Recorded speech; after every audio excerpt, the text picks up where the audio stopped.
There, there's the one.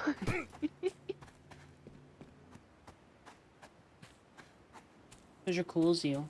Goyabs. Tier 5 things on the event yet. Tier 5 what? What you mean tier 5?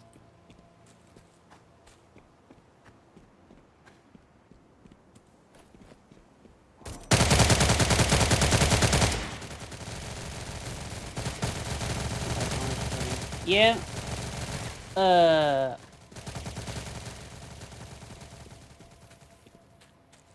So we did one where I got to rank 5 with one of mine. I got 2 white artifacts, so I might be drop rating because, you know, I don't tend to have the greatest luck. But you got a bunch of the glass, which is basically worthless, but yeah. Oh, okay. You see what I'm going for here? Yeah. Praise the Gonna be one of those- bun. Can it be worth it? Probably. Is it gonna be worth it regularly? No.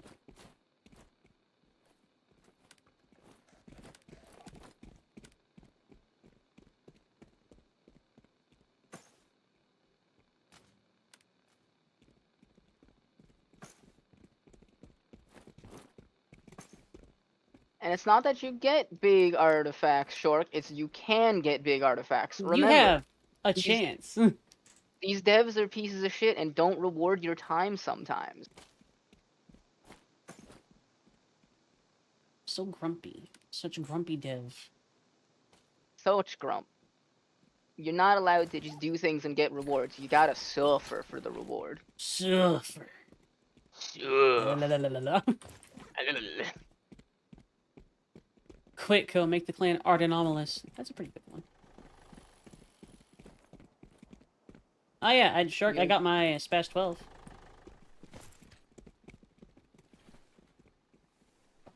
So I might try to grind for the pistol, Shark. The problem is with the most recent patch, they removed the chance of the pistol dropping from mines.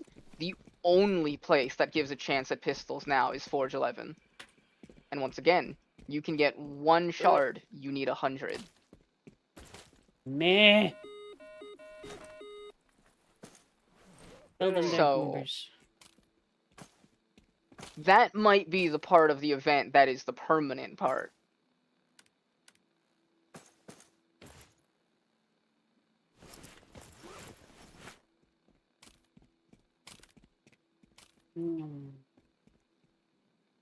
What? Wow, wow.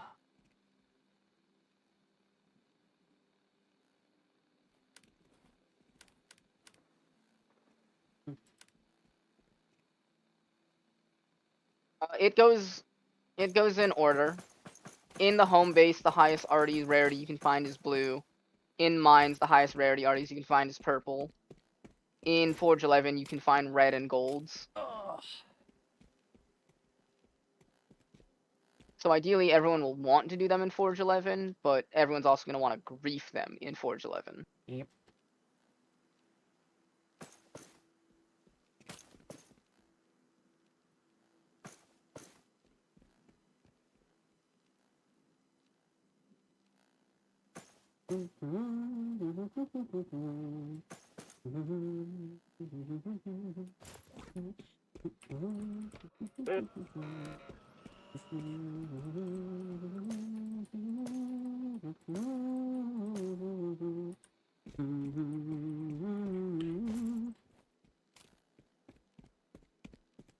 Zeal, can I borrow one of your feet? I need better luck in this game.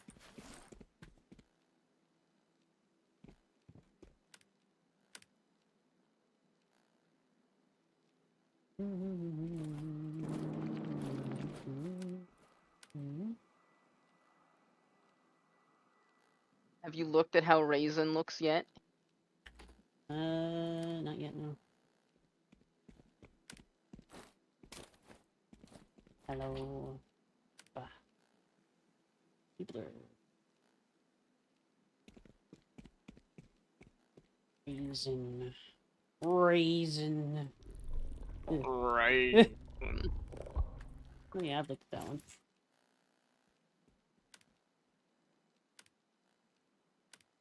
Raisin. Raisin brand. Raisin brand. The honey mustard. Oh.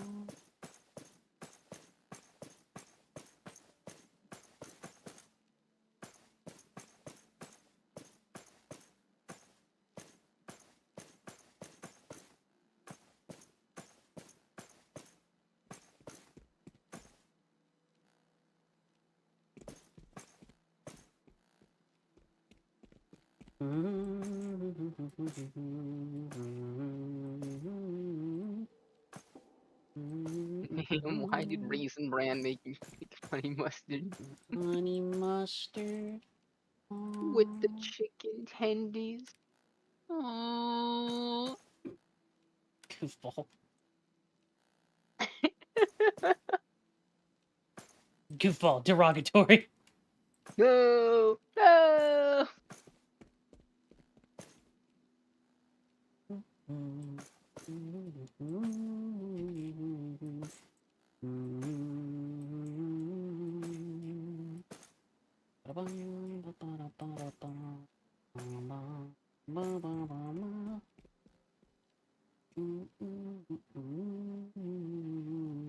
Honey mustard. With the Raisin Bran. Raisin Oh. bran. Wah.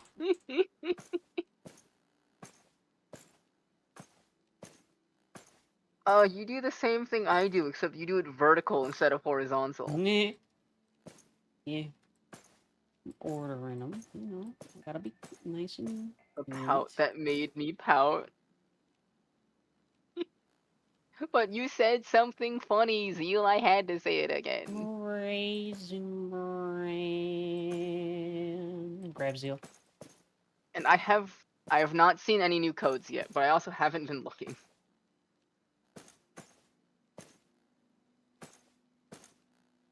Bring me pictures of Spider-Man. Spider-Man. Spider-Man. That's a lot of inside-out artifacts right there. At least 6.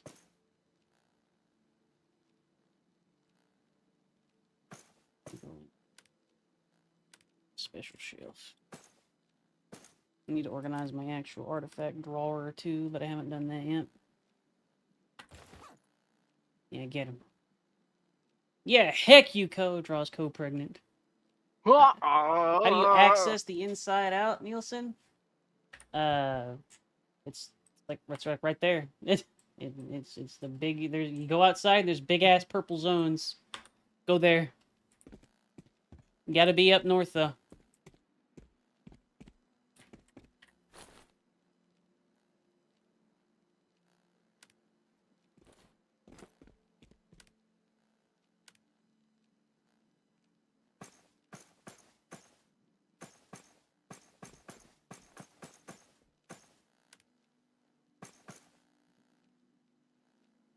Bullet. I hardly knew.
How much is it to make the clan again? 10 mil?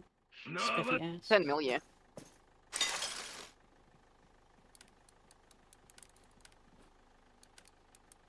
Вот бы сейчас на пляже поваляться и в чистом море поплескаться.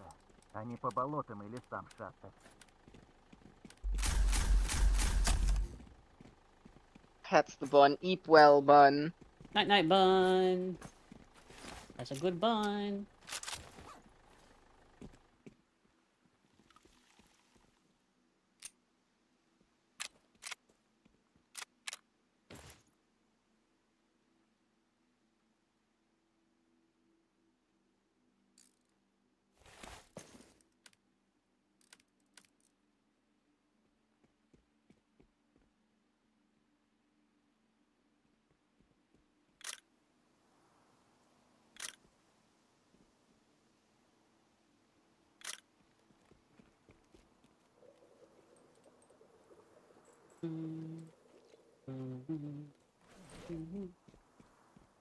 Squad.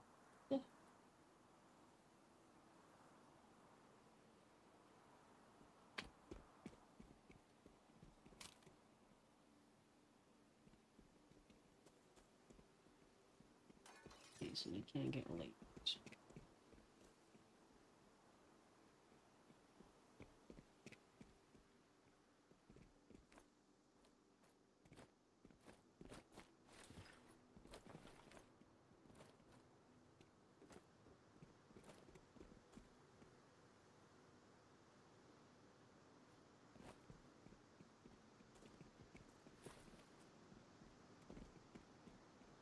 Or five. Surely I have something that 545.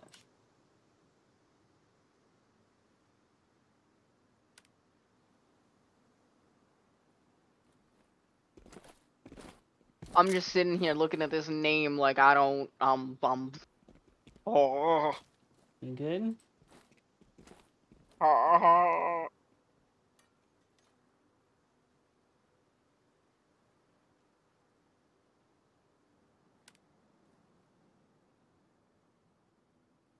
I don't think we ever came to a decision. I think we were just throwing things at a wall. We were, yeah.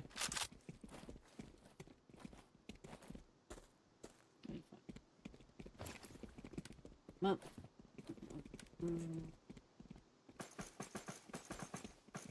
Whee!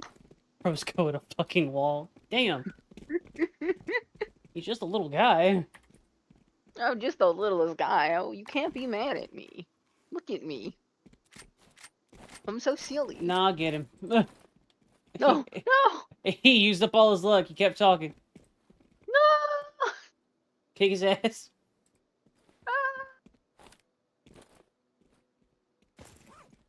How could this happen to me? No, why? Don't. Oh.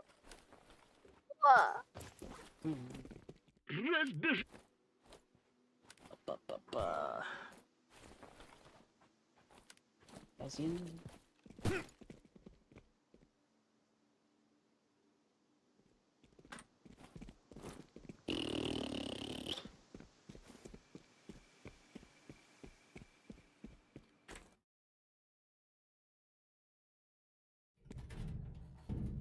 I mean, you can still... Paps Kuma. You can still get, goodies and whatnot. Like, you can still get purples and whatnot outside of Forge 11.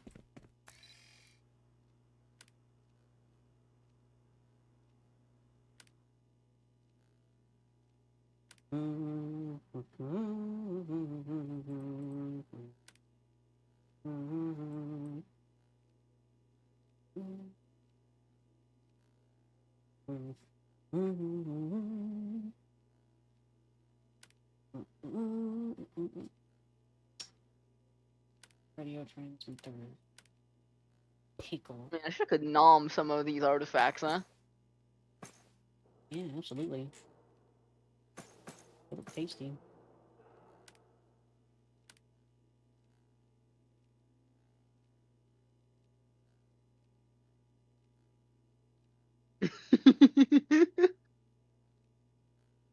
What, Zeal? I just said I want to nom some arties.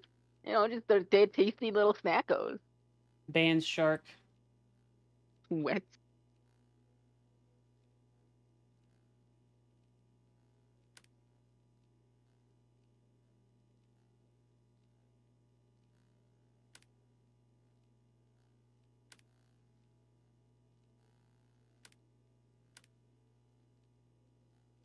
shit for me. This fox is diabolical. What? No, no. I'm just Peps Fox. lovely old guy. Peps Fox. Ah, why? What'd I do? Fox. What the hell? You heard me. I didn't deserve that. Peps again. Uh, Ooh. oh. Yeah, I see someone selling an Elbrus for 20 mil. I think I saw one going for close to 17. I don't got that. Finger guns. See, here's the thing. There are two main thoughts hitting me right now. I have 13 mil. I have 15 mil if I also use my ult. Yeah. The two options at play here are A, buy the clan now. And we've got that. It is what it is. It's whatever. It is what it is. Or fund you an Elbrus because, dear God, if we're both Auri hunting like lunatics, that clan will be funded in under a week. I'm not quite as good at it though, so I'm not sure if I get some row on that, you know? You say that, but you are almost matching my numbers with a fucking beluga. Finger guns. I cannot express to you how much worse the beluga is than the Elbrus.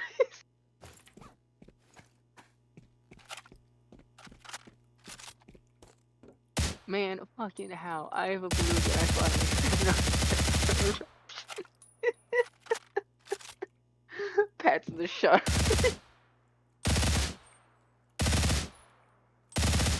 How do I feel about that? The secret right now, Shark, if you want to get a lot of arties, a lot of people are not checking the buildings in mines next to the inside out zone. I keep passing by with my Elbrus and seeing like 20 just ungrabbed arties.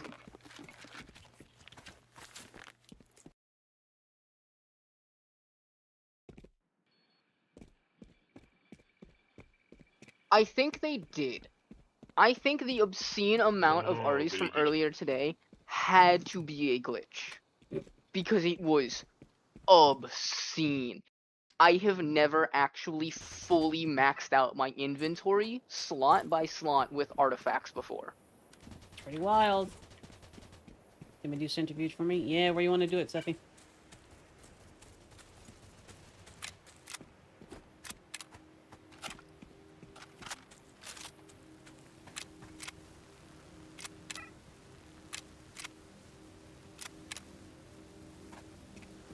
Alright. Let's go. Come on, Co. We're going on an adventure. Oh, new forge? Yeah. Alright. I mean, hell, I got another 16k. I'll do it too.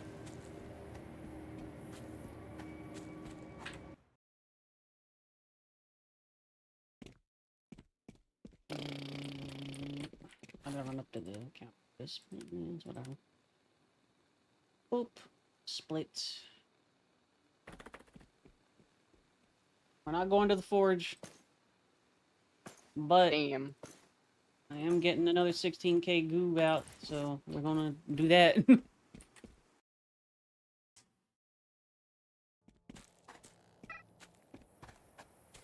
Yep.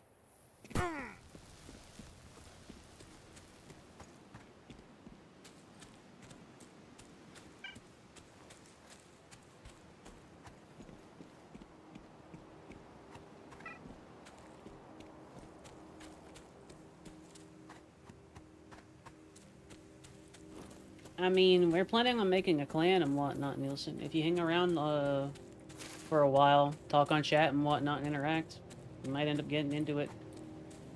Entropy, sure, let's see. Looks like there's a lot of activity on that outpost, Seppi. Different faction. Fair enough. You can't transfer factions. Which faction did you pick?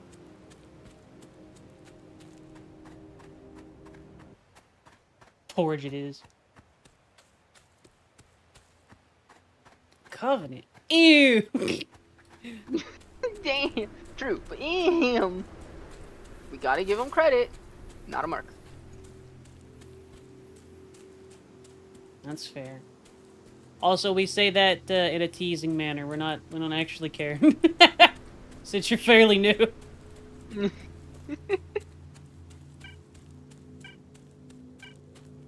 I did spend a larger portion earlier today hunting down mercs, though. That was pretty fun. Goes a goblin. I am. They shouldn't have been on our side of the map if they didn't want to eat a Gauss rifle to the chin. True, though. I see a friendly player die in mines on our side of the railroads, I'm popping every speed buff I have and I'm zooming. He has a lot of speed buffs.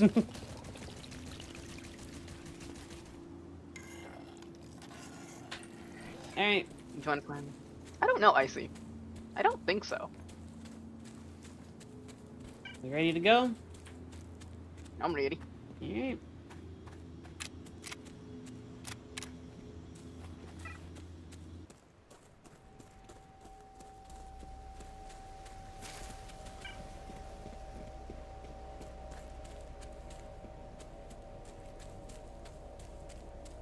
Do we want to clear out some of the surrounding area or just book for it?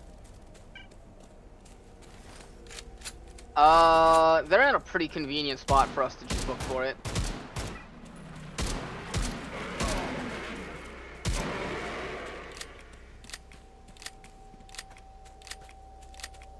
And just vibe here till our distortion's high enough for us to actually see the shit. Holy bear.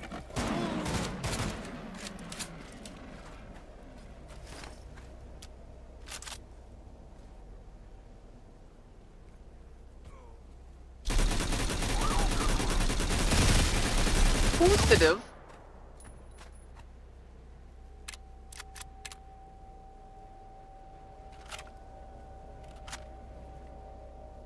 That delay is way too long.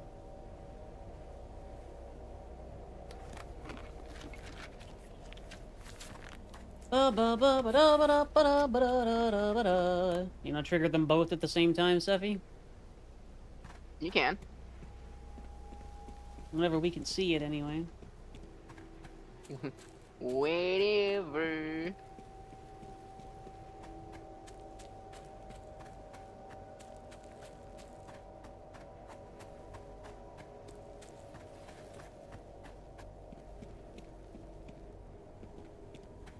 I wonder if there's just too many POI spawned and we need to go clear one. Maybe? Let's look. I'm clearing this one.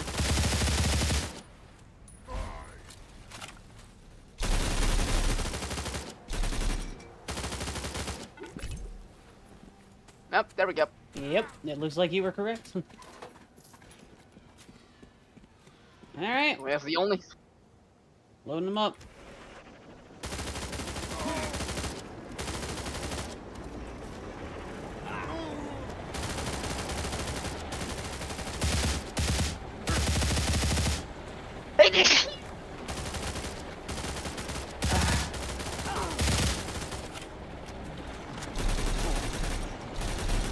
Wild North Americans down here trying to get red armor.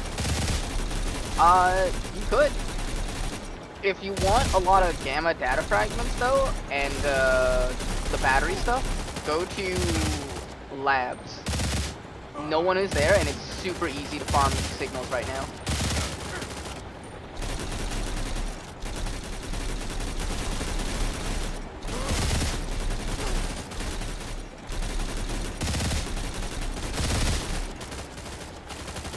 Wawa. Time check. Hi, Elise. Oh, one. I'm gonna play that one.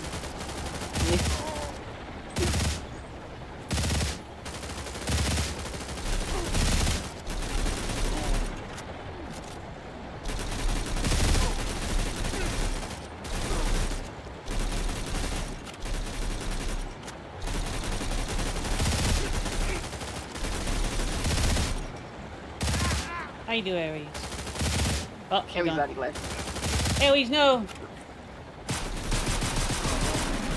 I just got assassinated by that boar, and I don't have an injector, I've realized. Well, crawl over here. They're shooting me. Alright. Damn it. They shot me. Get your stuff, Stuffy. Let's boogie. You get your things?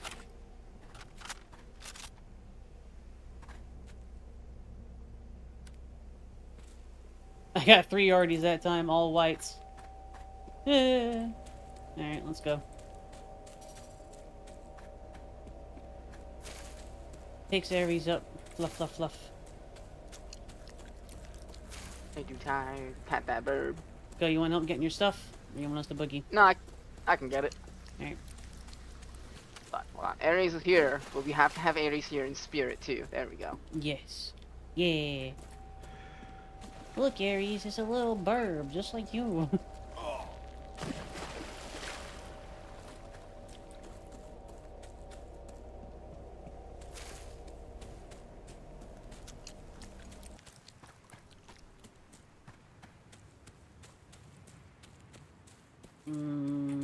Yeah, it's because, my health and whatnot are on that side. I need to be more mindful of that and switch over.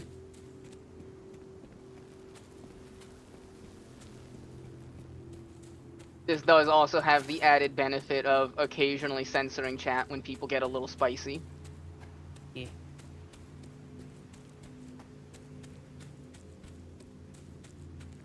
You can't see it behind my big ass head.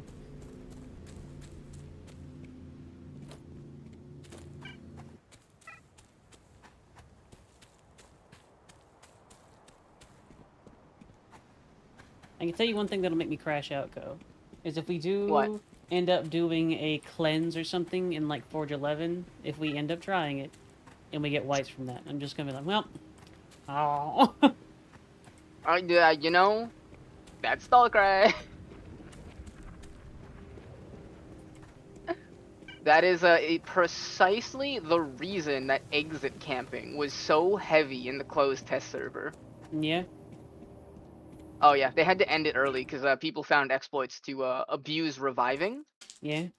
so they could revive instantly Okay. and exit camp even more efficient. Even more efficiently. Truly innovative tactics.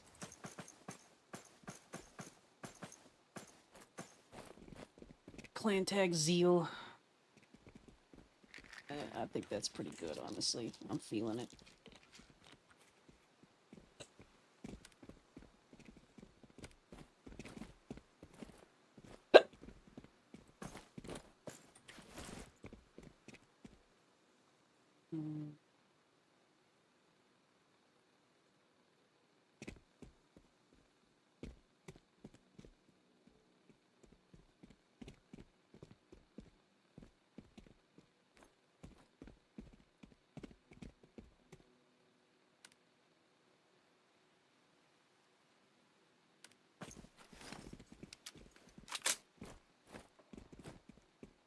Shame Co for not saying hi to the cozy spider.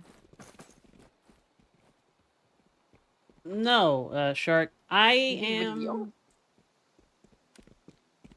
keeping it because right now it is not very valuable, and I have a possible passing suspicion that they might end up buffing that after people complain.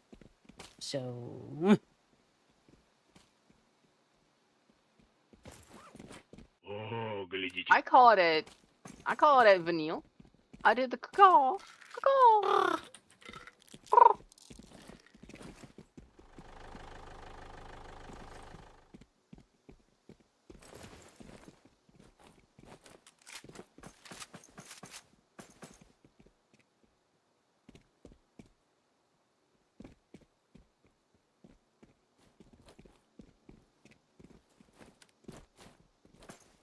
If I see the raid message, I try to copy and paste. I swears it.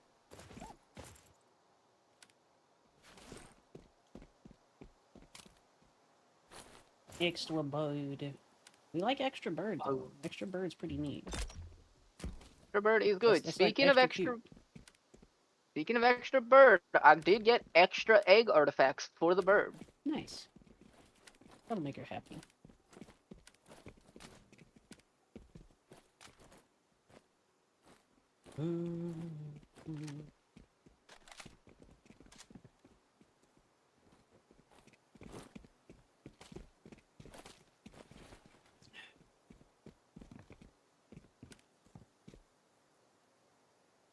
Why would I buy these schematics if it requires 100 to get one of the fucking things?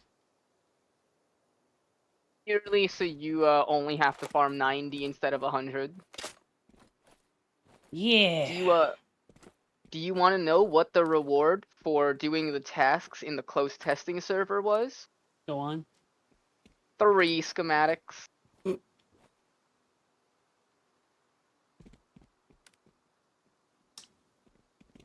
So how does changing serum work?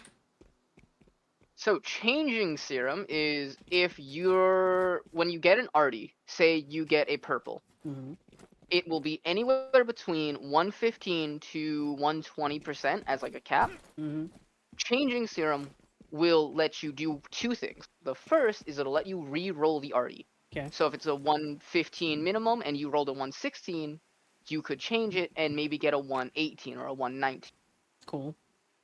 And 2 is it allows you to actually trade and sell artifacts again, which Right. is how you see like plus 15 artifacts on the market board. Right. What does reset essence do? Hold on, I may have combined those 2 things. Those might be different things. App menu. Reset essences lets you reset an artifact's attributes and makes it transferable. So you might have combined them. I combined Changing them. serum says lets you reset an artifact's attributes. Okay, so perceived.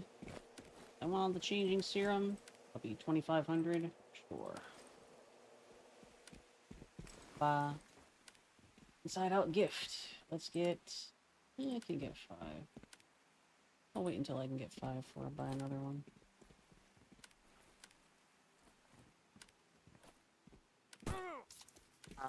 Wouldn't be Stallcraft if everything wasn't so fucking expensive.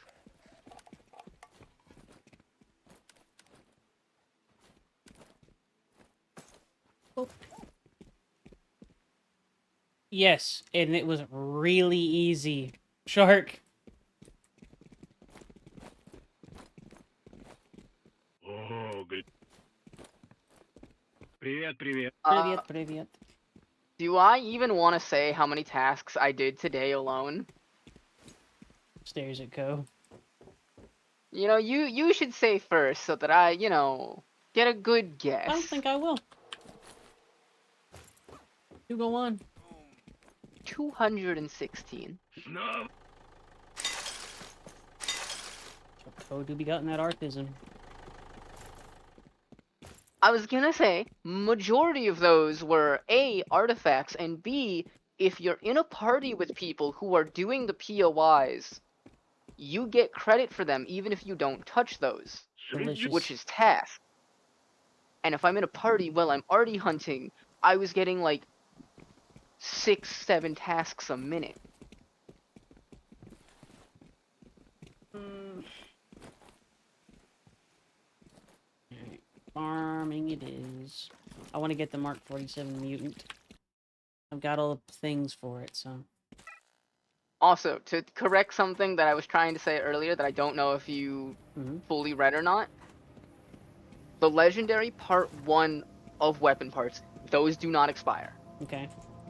The only thing that expires legendary blueprint wise is the Gauss rifle blueprints, the Zivkaz armor blueprint.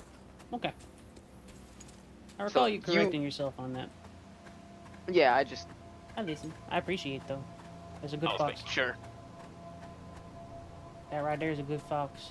It's gonna take me a fucking long time to get all the necessary materials and whatnot for it anyway. Because the little bastard needs 3,800 substance.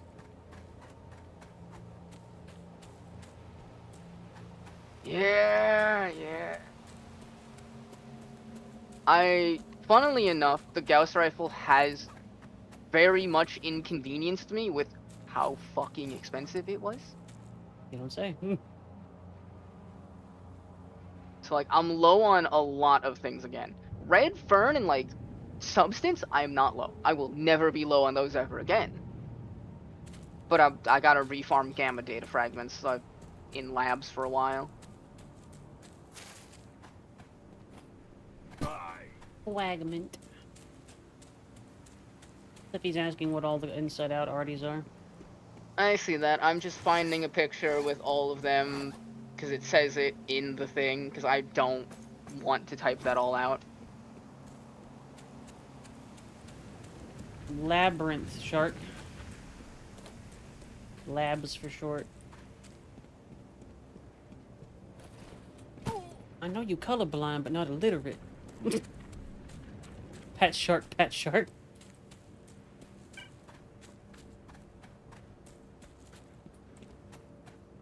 Dude! Yo!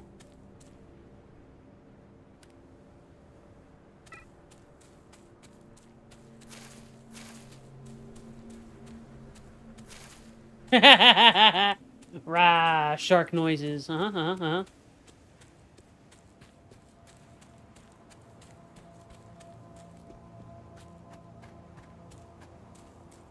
I immediately clocked it as Labyrinth. I think y'all just goofy. Because that is the community name. We say lab. We don't say labyrinth because labyrinth is two sounds. You got lab and you got rinth. Instead, we just say labs. Rah.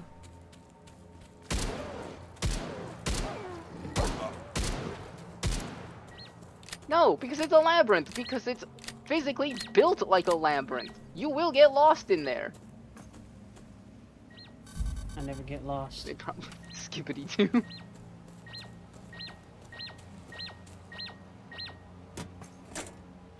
Thank you for the stretch, Nielsen. I appreciate it. Out. Fucking teammates can't leave bags alone. Homie. Don't get butthurt about it, okay? That would crash out though. Fucking nonsense ass fox. Head ass fox. He does be making some nonsense noises though, to be fair. To be perfectly fair. To be perfectly real and fair and balanced. Thank you for the follow, Nielsen. You're a good noodle. Pet, pet, pet, pet, pet, pet, pet, pet, pet. Pet. It ain't my fault this boomer shark can't understand basic conversation. You know, it's true. It's true. He's also true shark.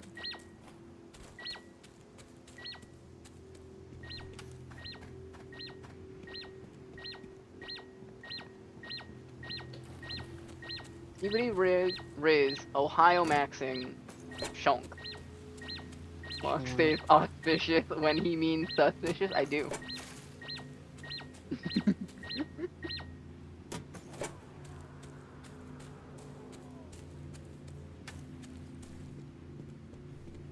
I love this shotgun. My first thing that used anomalous serum. It's a good shotgun. It feels pretty good. I'm really sad that's not a red shotgun, because it would have been on the list.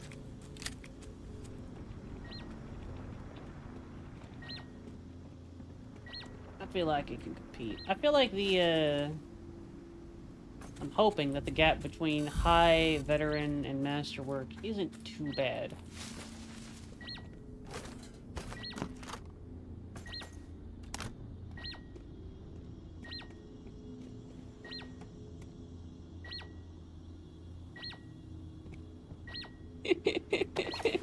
Pat shark. Everyone takes it.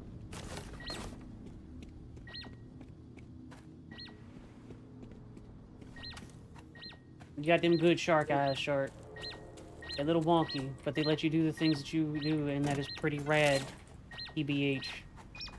Look, Chunk, when in doubt, just remember Lee's sage words of advice. At least I'm not colorblind. Not that that's a bad thing. Fuck.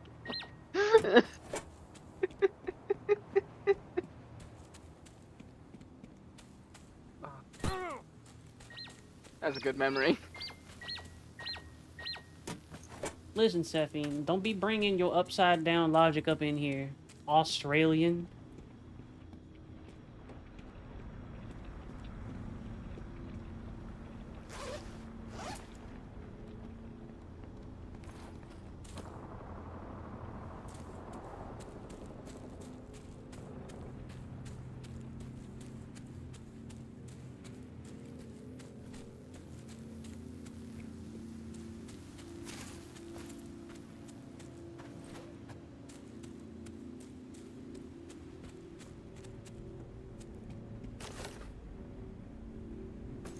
Sit out.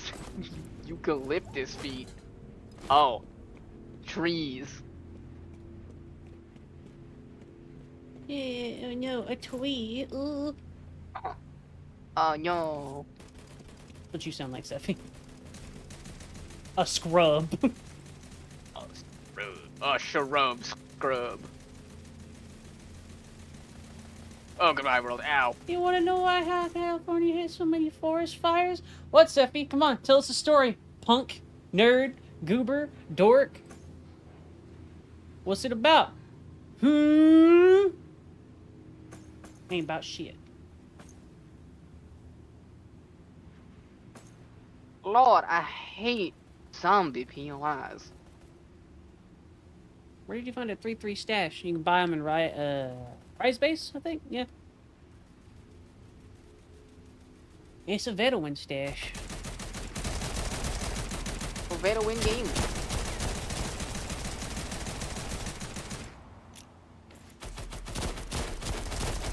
Instead of, why did it die?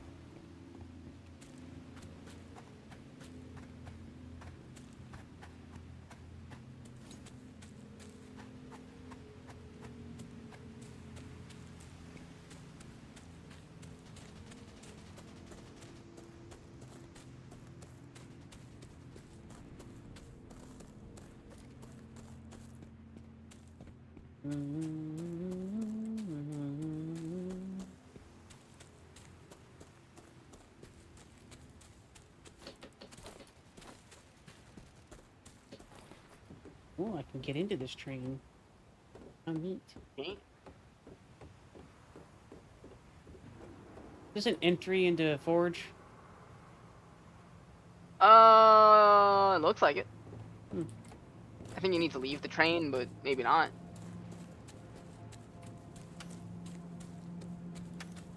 This seems fine. Yeah, ick.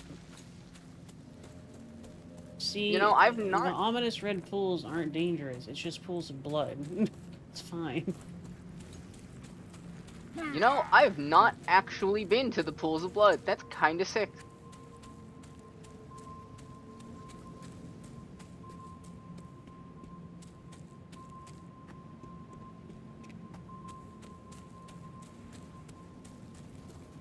What do you mean you haven't been to the pools of blood? It's like it's like the major stop. If you stay on Rise side, kind of in the mountains, you can actually take the mountain path.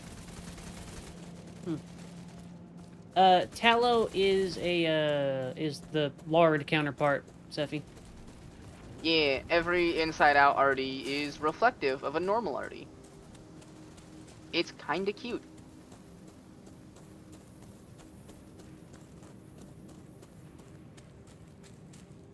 Yeah, it's bismuth crystals, but there's also just bismuth. They are different. It's weird.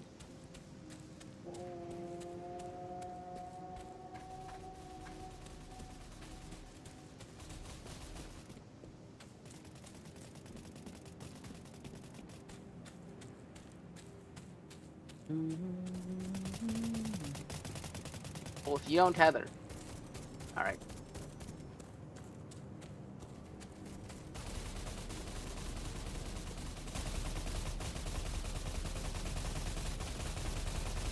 Keep well, Icy.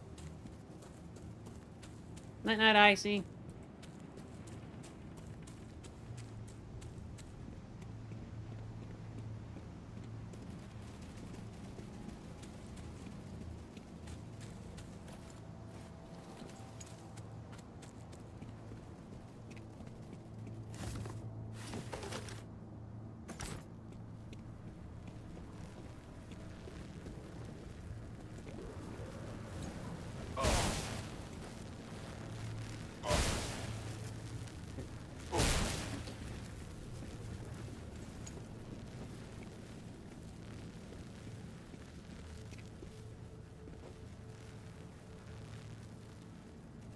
really want to Oh my look god, are down you there. there? Go on. In like the radio tower area? The Yeah. radio dish? Think so, Satellite yeah. dish thing? So that is the mercenary equivalent of our Auri pit. So there might be Auris in there.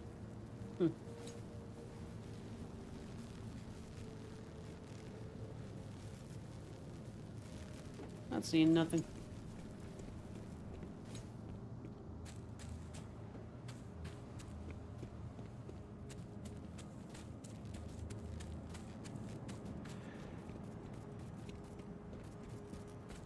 Yeah, it's pretty late after an mission. I don't think I'm going to see anything. I'm not getting any pings at all, so... Unless there's one dead center. And I don't know much about how to explore it, but I am very curious, so...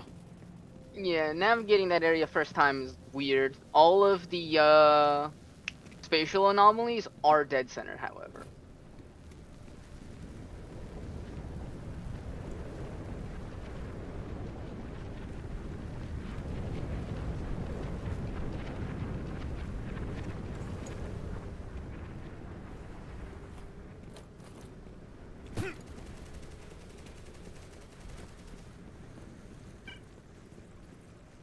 Player ping. Most likely a bandit. Oh, almost certainly.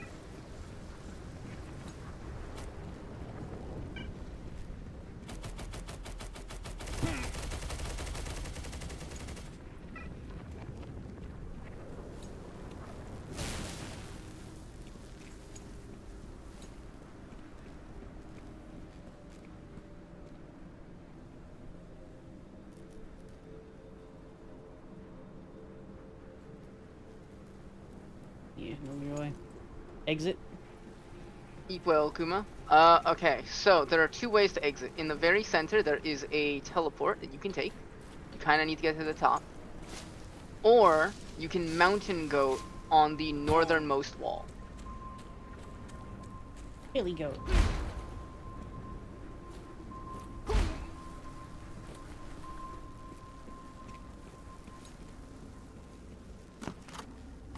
Oh, look at how it looks in there. Oh, I got a ping in labs. That's bad. Okay.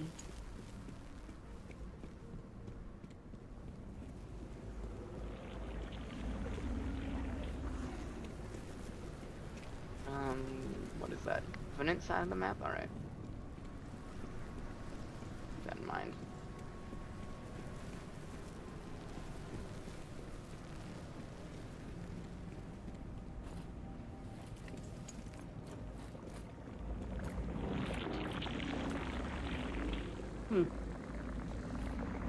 There we go.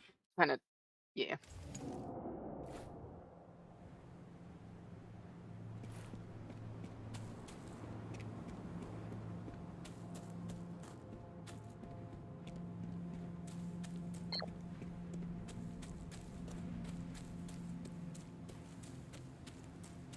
It's kind of fun running on the other sides of the map, kind of seeing what you don't normally get to see. Yeah, explore a little bit.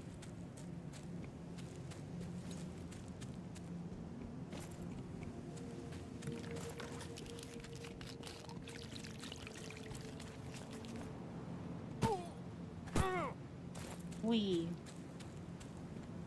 My bones. They hurty. Oh. The bones.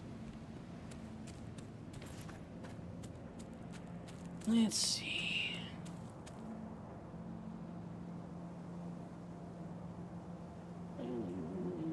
Hemostat. Am I out of hemostat? Yeah, guess I am. Oh well.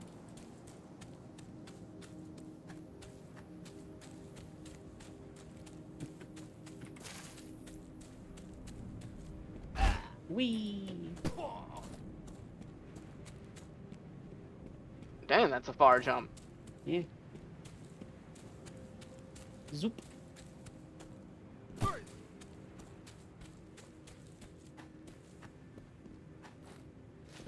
Good kill, Seffi.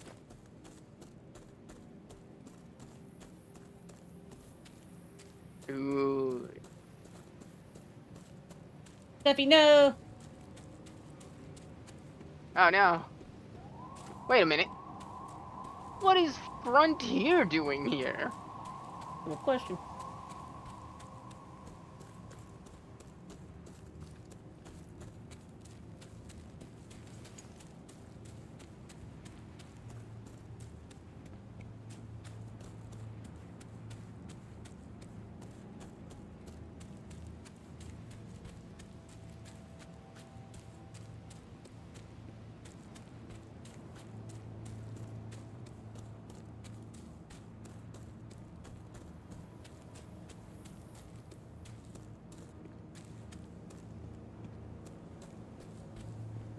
They're moving further south. Watch yourself.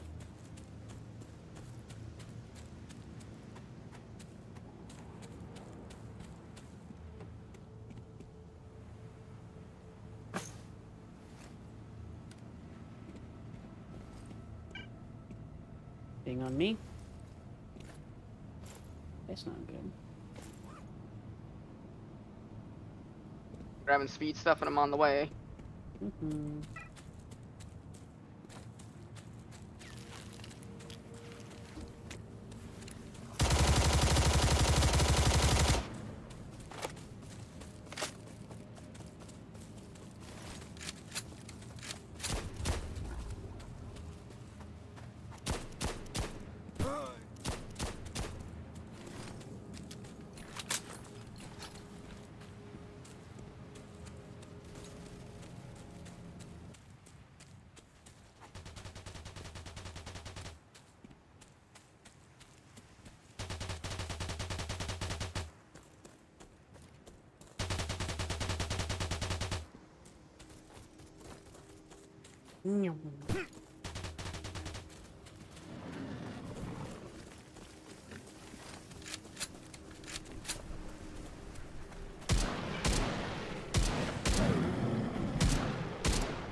Echo. Hello, any idea where they went? I had a ping due north of here, and Seppi is northwest if you want to head that direction. I'll join. Alright.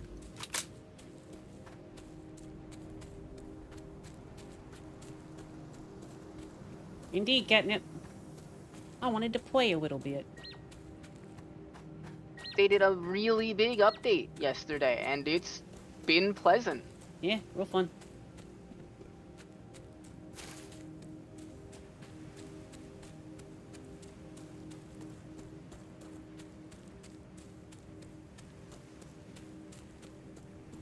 For what it's worth, the one that I encountered ping-wise took a couple of shots at me.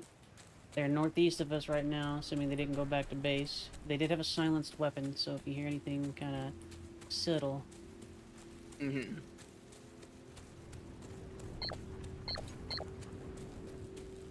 Pings. See something? Sounds like Seppi's fighting them right now. Yeah, 4 ping. In the line.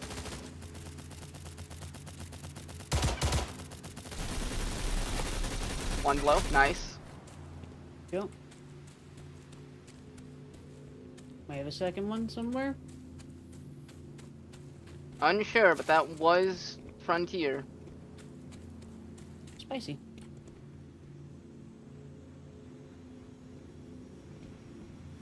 I'm gonna take those drugs. Those are expensive.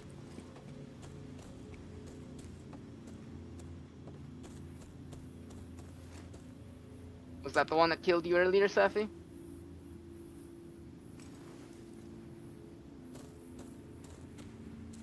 How you doing, Catnip? Sad weapons. If you don't hear anything, it's because you're dead. Come try yourself these.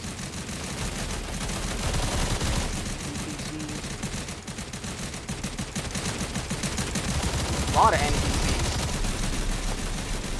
You get nailed by them, Co? Or is it a Yep. player? NPCs.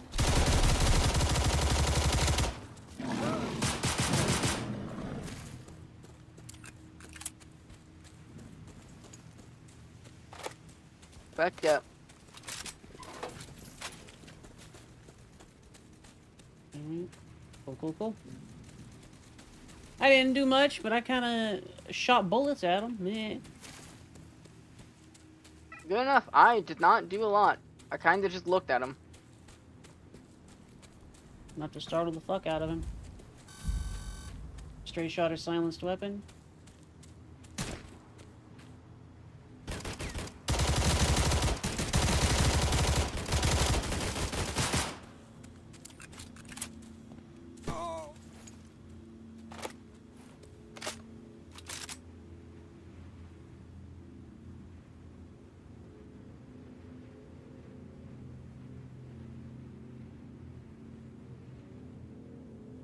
It's gonna be a long while before they can come back anyways. Yeah. They probably have an ally in this situation in the area, but I'm not keen on hunting for right now. Yeah. Low energy, vibing, emotional support bullets, damn right.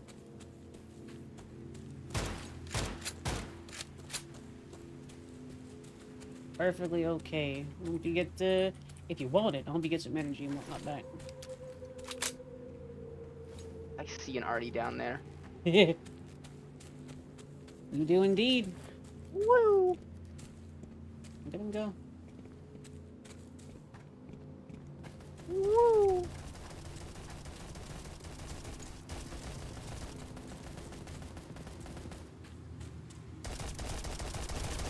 The common lollipop, it was not worth it. There's ghouls down here! It was a trap!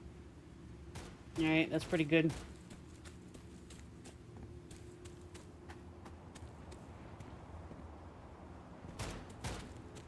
Good luck, nerd. That was so fucked up.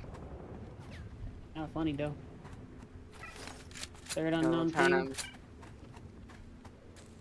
Alright.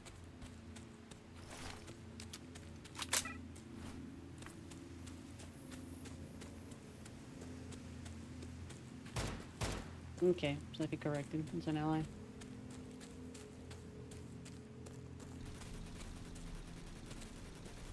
Emotional support, slay the spire.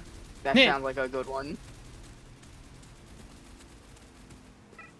Pet the catnip, pet the catnip. Like story versus farming. It has actually quite a bit of story, and the northern stuff is pretty neat. You're gonna need to at least put some hours into the story if you're wanting to do it, and it seems actually kind of interesting. What the fuck just I hit am me? pretty. I think I just got my plate cracked by somebody across the way. Okay.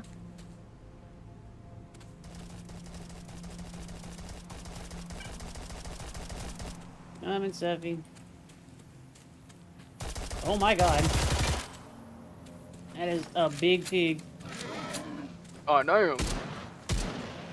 And it is a dead pig. And yeah, the game has a lot of story that I appreciate, has choices and consequences. There are entire NPC factions that will align with you depending on your choices. That is a 4-player ping, by the way. I don't know if that's the friend I think you're it's talking friendly about. east.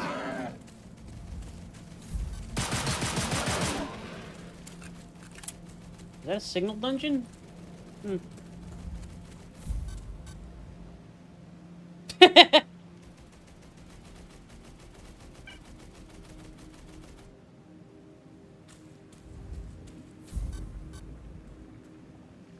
A good day to all. My bad. Sorry. Get in there, Sophie. Okay, one of us needs to take it.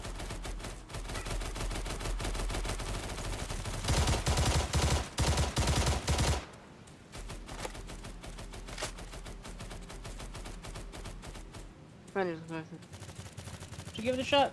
Catnip. It's bright. I It's think clear. I hate it.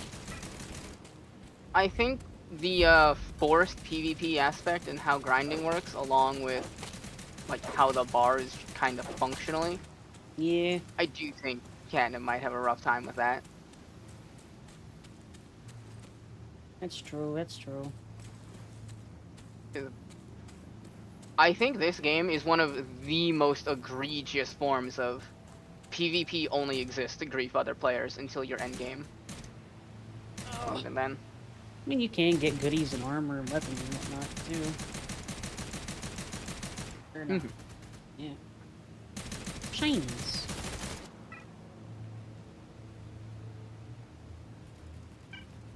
So what did you Hey, die? so those mercenaries have M60 OE4s. Ah.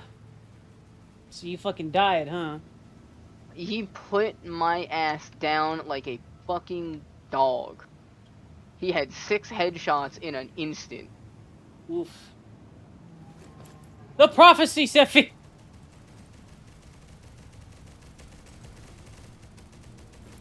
Alright, I'm gonna head south. I wanna do some more farming. Alright. I'm gonna go get my shit back, and then I'm gonna swap to my other character and keep farming on that, because I need more data.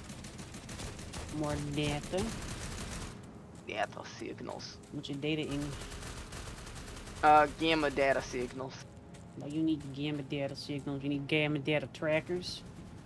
No, I just need gamma data signals, fragments to build my Ultima. Because I didn't want to spend all of my tokens to buy another 4,000 data fragments. No.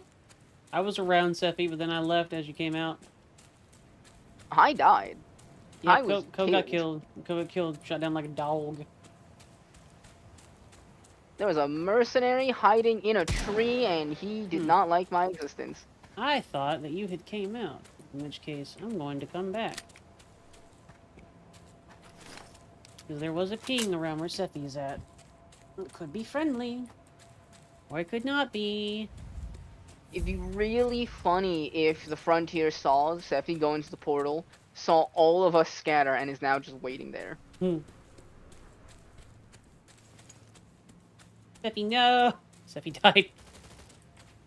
Oh no.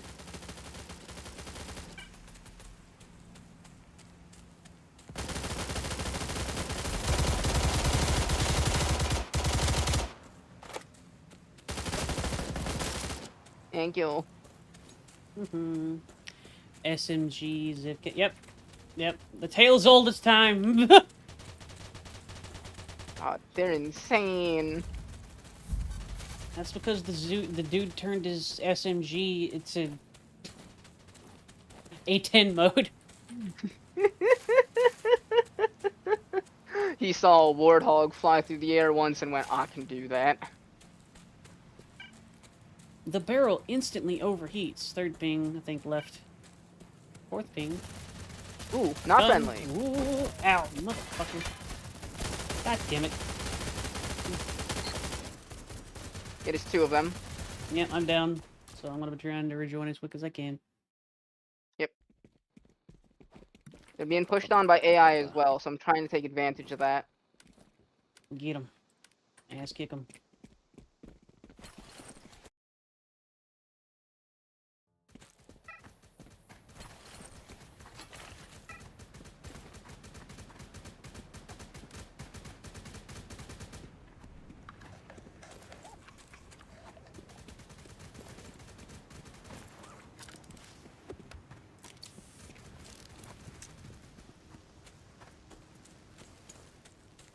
Why do I always get shot first, Ko? I don't know. Is it my social magnetism? It might be your social magnetism.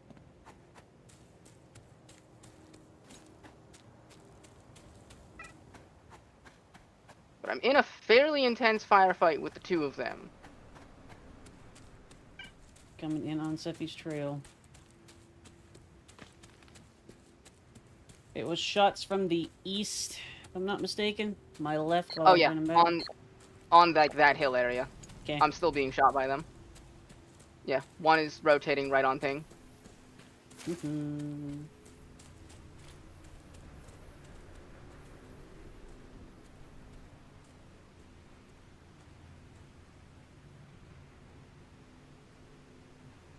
Careful, Speffy.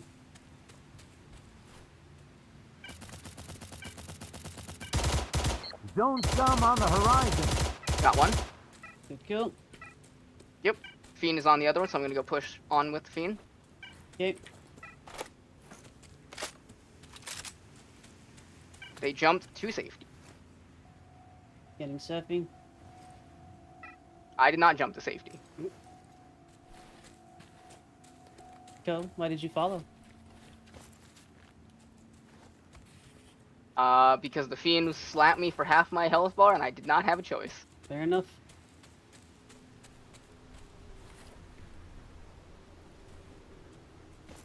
Unfortunately, the Fiend was the great equalizer in that fight.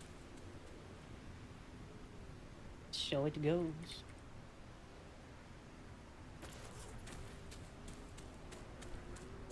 Am I faster than a Fiend? No. Even on my main, no. I know how to dodge them, but that's purely by virtue of they kill me enough times.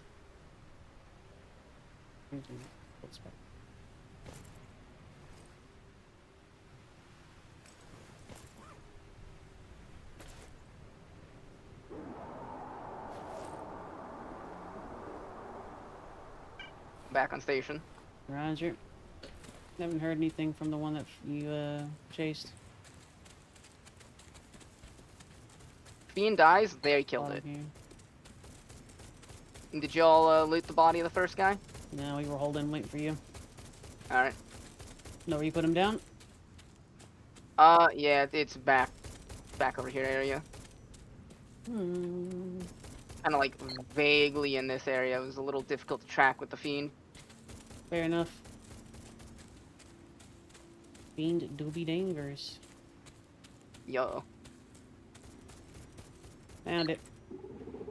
You didn't have Nice. shit. Of course he didn't. Alright, I'm gonna go get my shit back from the bottom of the pit real quick. Okay, looks like the Fiend is leashed. Look, enemy. Oh. Shotgun. Ooh, he's I fast. see the zone back. Don't do it! Alright.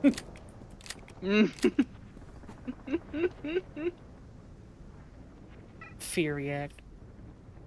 The correct response to a Fiend.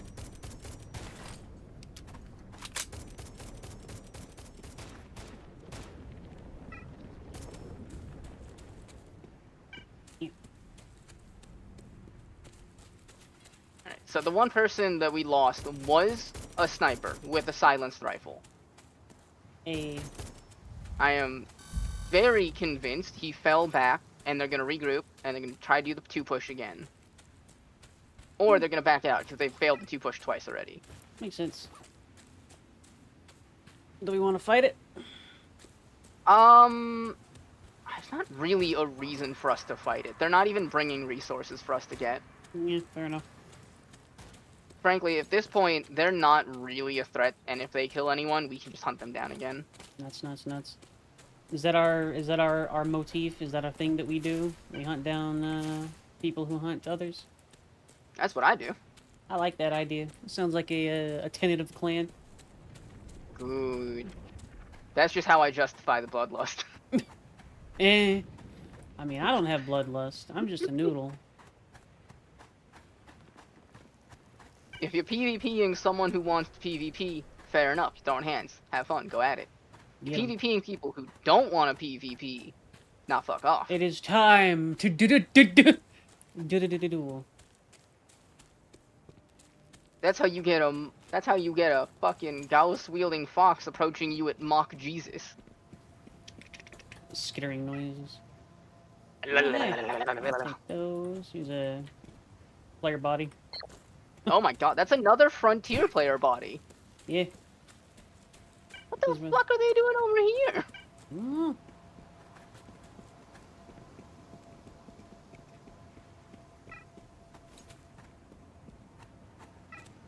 I mean, I'm taking his fucking, like, actually, I'm looting everything. That's Take all your mine shit. now.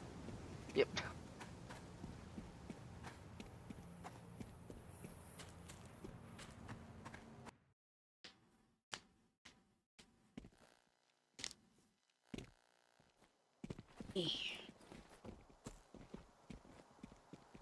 Like a murderer who only hunts other murderers. Correct. Damn right. Oh, good.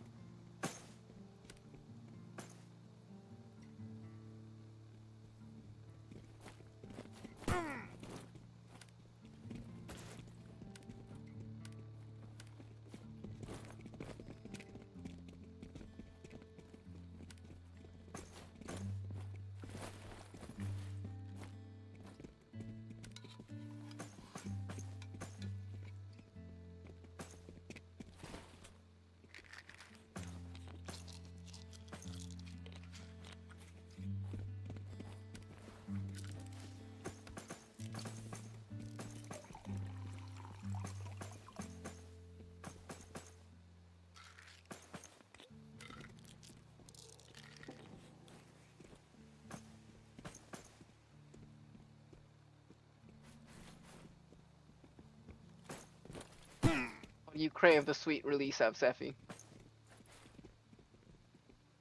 Okay, Zebby.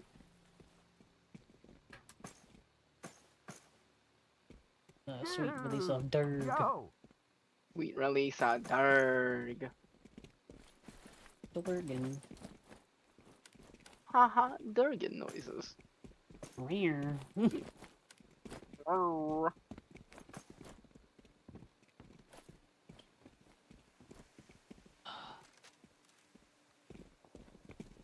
Haha, I'm in danger. Haha, what's the worst that could happen? Haha. 9. 30 odd О, 6 suddenly enters your смотри. vicinity. Знал бы ты. Барахло. Но ничего, ничего. В моих руках они, может, еще оживут. Спасибо. Well, my weekly's done. Good. Get to the serum. Create the good shit.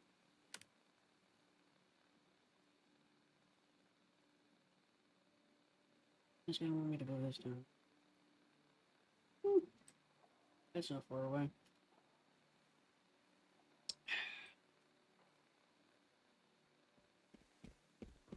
Get the clock though. Do I take a quick little jaunt to get the the thingy, or no go? The cassette. Yep. I have never finished the quest because there is one cassette in particular that's just rude. Which one?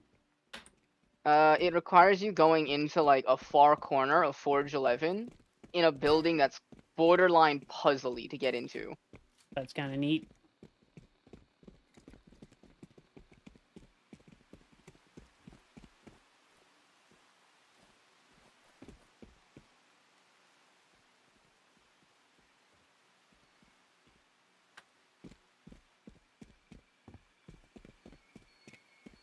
How many people do you think have a Gauss rifle, Co?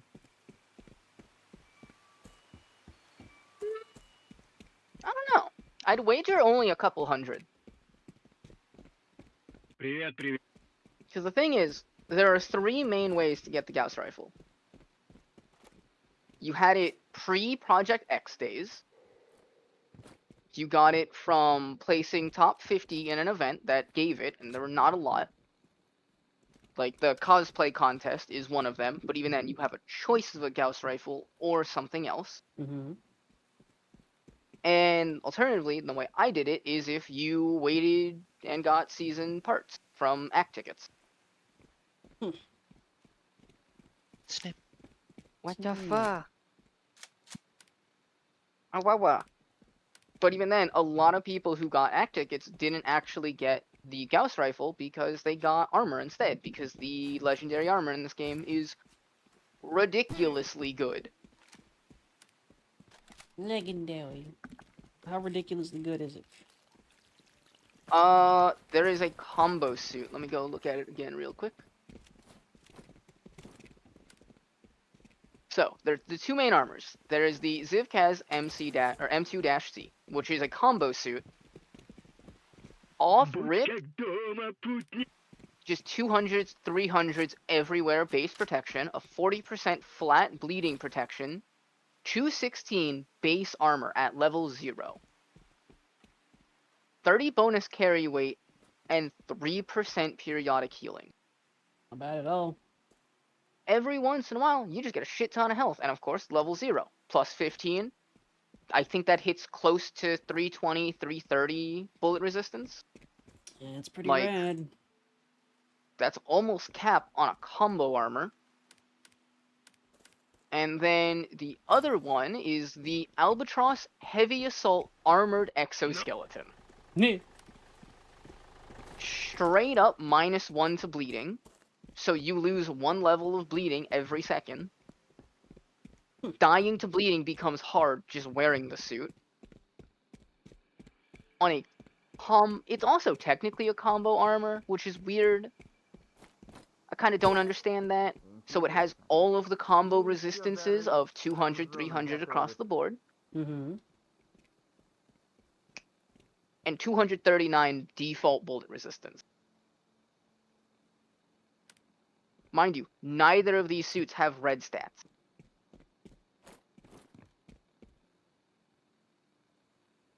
Have fun, Seffi.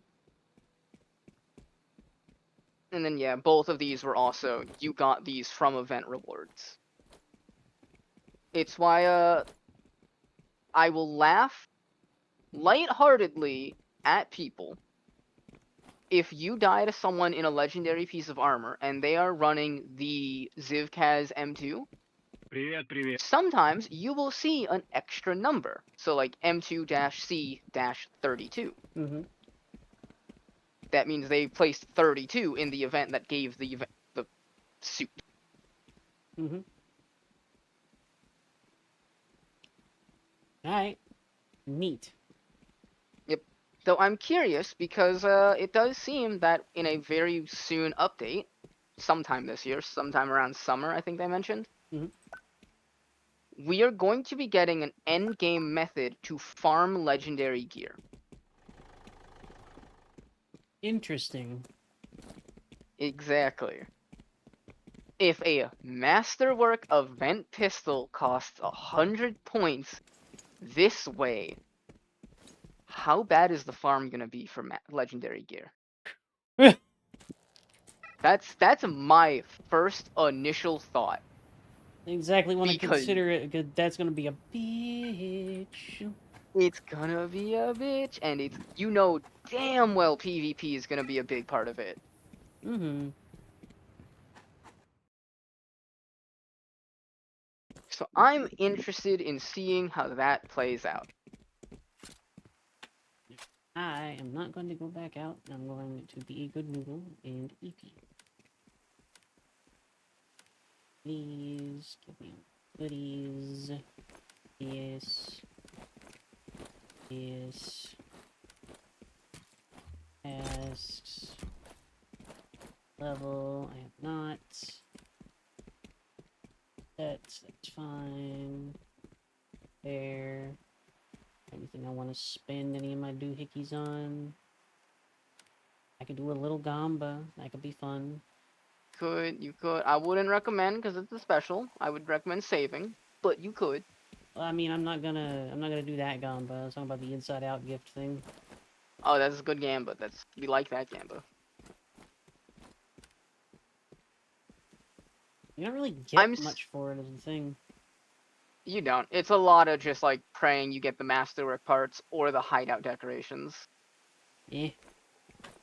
Gamba. Gamba.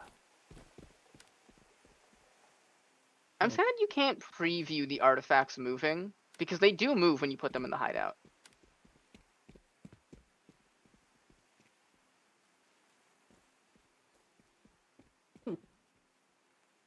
Soup. Ooh. That does look like good soup. It looks like a JPEG of, like, as Shark said, a Marie Callender microwave meal, but you know. Honestly, I could fucking go for that right now, though. Yeah. Garlic soup. Oh. Oh, with the cilantro. Oh, Cilantro. man. Can the schematic, can the inverter schematics be sold? Bind on pickup. Nope.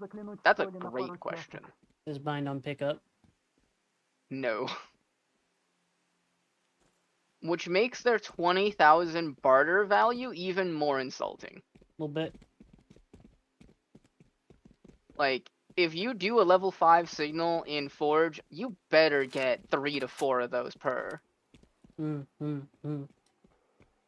probably don't, though. But probably don't. It's probably you only get at most 1, and even then you're not likely to. Because this game.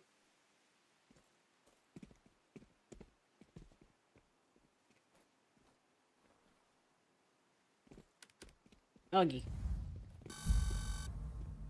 I hope you all had at least a little bit of entertainment from tonight's Stallcraft. I am very sleepy, and I need to go to attend something, so we are not going to do a raid today. I hope you all have a wonderful rest of your day and your night. Please eat well, be good beans. I will see you tomorrow for some sort of video game, probably Stallcraft, low-key. It'll be fun. I see you, Juan. Nice suit, Juan. What are you doing, huh? What is this? What are you looking at? Wowee. I see you ass. That's a pretty good suit. He looking pretty fly. Yeah, he do be looking pretty fly. Good job. You need to get a better bag, though. Night, everybody. Have a good one, chat.